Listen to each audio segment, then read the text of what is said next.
মোৰ এইটো ভিডিঅ'ৰ পৰা কংগ্ৰেছৰ দলালকেইটা অলপমান দূৰত থাকক, কেলে মই ডেভেলপমেণ্ট দেখাই আছোঁ।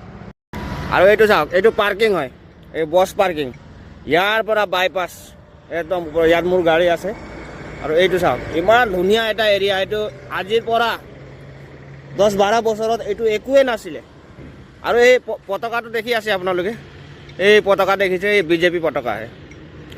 এই বিজেপিয়ে কাম কৰিছে, বাকী কোনো কাম কৰা নাই, গোটেইখিনি বিজেপি। এইটো প্ৰাউড হয়, লগাইছে হয়, নিজৰ কাম কৰিছে, লগাইছে।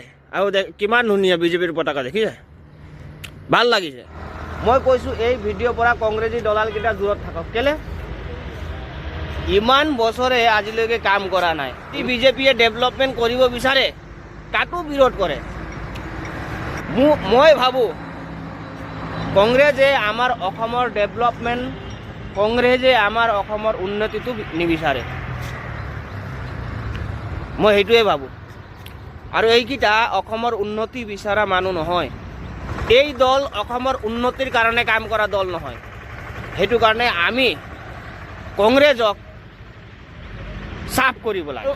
আৰু মই এই ভিডিঅ'ৰ মাধ্যমেদি কওঁ, বিজেপি চৰকাৰক সদায় ছাপোৰ্ট কৰক। যদি অসমৰ, যদি দেশৰ উন্নতি বিচাৰে, তেনেহ'লে বিজেপি চৰকাৰক সদায় ছাপোৰ্ট কৰাটো আমাৰ কৰ্তব্য। বিজেপি চৰকাৰক ছাপোৰ্ট কৰক।